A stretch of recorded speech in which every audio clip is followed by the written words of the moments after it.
बांग्लादेश पर टूट पड़ा रूस। पुतिन ने कर दिया ऐलान, एक्शन से भारत भी हैरान, भाग खड़े हुए मोहम्मद यूनुस। नमस्कार, आप सभी का बहुत बहुत स्वागत है। आप देख रहे हैं स्पेशल स्टोरी। मैं हूं परवीन शेख। बांग्लादेश तेजी से अपनी कब्र खोद रहा है और हर दिन उसे गहरा भी करता जा रहा है। बांग्लादेश ने भारत को धमकी देने के बाद अब रूस को भी विवाद में घसीट लिया है। एमजीआर रूस और भारत ने मिलकर बांग्लादेश की धज्जियां उड़ा दी हैं। रूस ने दहाड़ते हुए बांग्लादेश को धोया है, तो वहीं भारत ने कूटनीतिक खामोशी से बांग्लादेश को जबरदस्त झटका दिया है। दरअसल रूस बांग्लादेश के पहले न्यूक्लियर पावर प्लांट जो है वो बना रहा है और इस प्रोजेक्ट में कुछ भारतीय कंपनियां भी शामिल हैं। इस प्रोजेक्ट का नाम रूपपुर पावर न्यूक्लियर प्लांट है।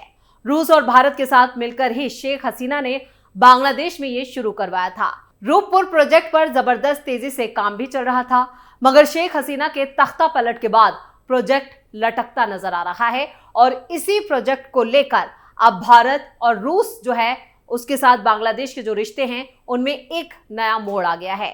पकड़ा गया मोहम्मद यूनुस का झूठ।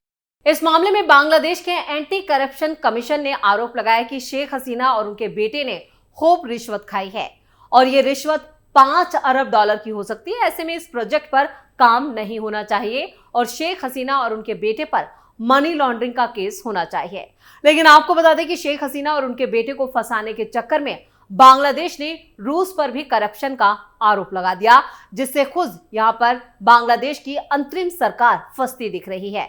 ऐसे में रूपपुर पावर प्लांट बना रही रूस की सरकारी कंपनी रोसोटोम मोहम्मद यूनुस सरकार पर भड़क गई है।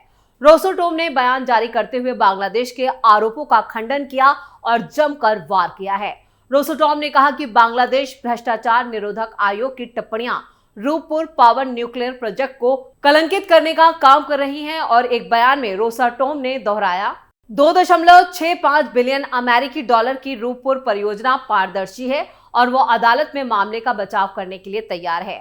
रोसोटोम अपनी सभी परियोजनाओं में खुलेपन की नीति और भ्रष्टाचार से निपटने, पारदर्शी खरीद प्रणाली बनाए रखने के सिद्धांत के लिए प्रतिबद्ध है। बाहरी ऑडिट नियमित रूप से परियोजना की व्यावसायिक प्रक्रियाओं के खुलेपन की पुष्टि करते हैं। रोसोटोम स्टेट कॉर्पोरेशन अदालत में अपने हितों और प्रतिष्ठा की रक्षा के लिए तैयार है। यानी अदालत चुनौती भी यहां पर जो दी गई है, साफ तौर पर रोसोटोम ने कहा है वो इसके लिए पूरी तरह से तैयार है। यानी उनकी कंपनी ने किसी भी तरह का कोई भ्रष्टाचार अंजाम नहीं दिया है और जो यहां पर यूनुस सरकार जो है शेख हसीना पर आरोप लगा रही है वो भी आरोप बेबुनियाद है। यानी एक बार फिर पूरी तरह से यूनुस सरकार जो है वो बेनकाब हो गई है।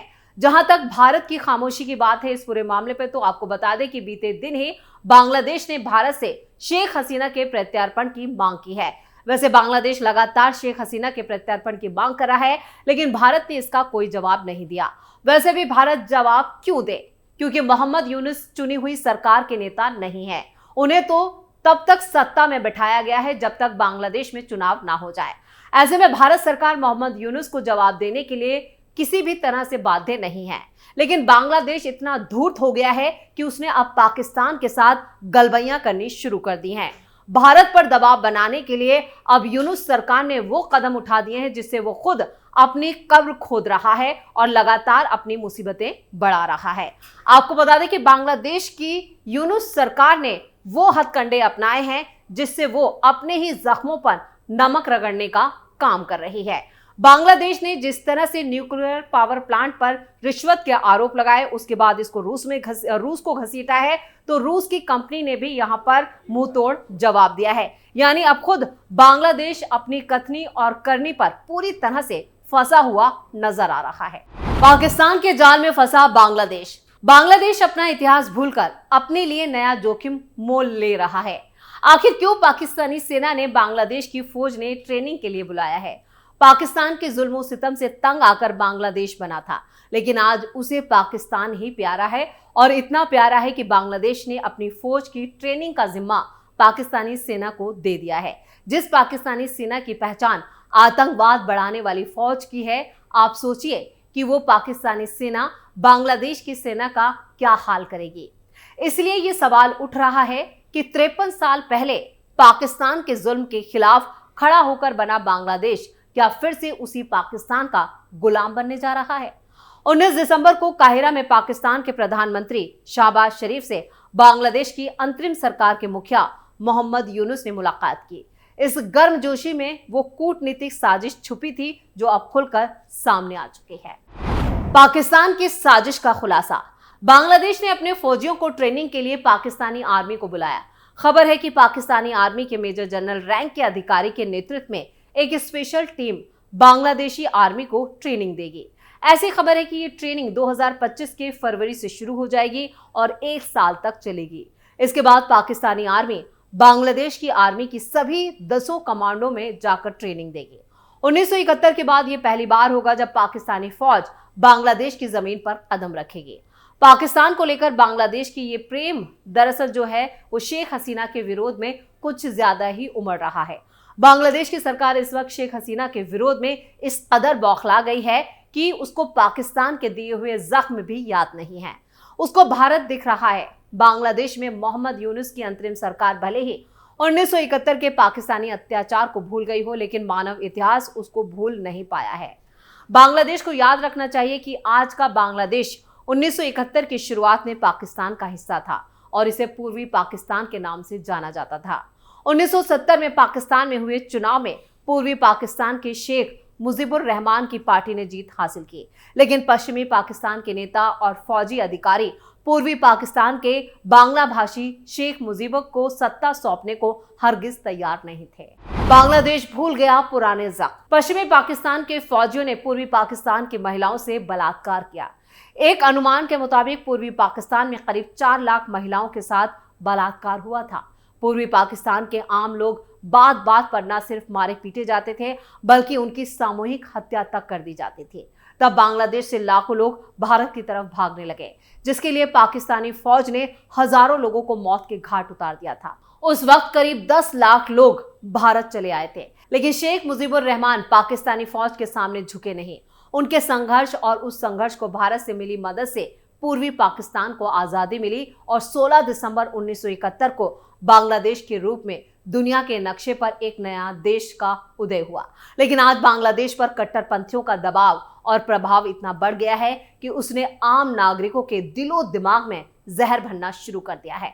अब सवाल यह है कि पाकिस्तानी फौज की बांग्लादेश में एंट्री से बांग्लादेश के लिए कैसी मुसीबतें आ सकती हैं।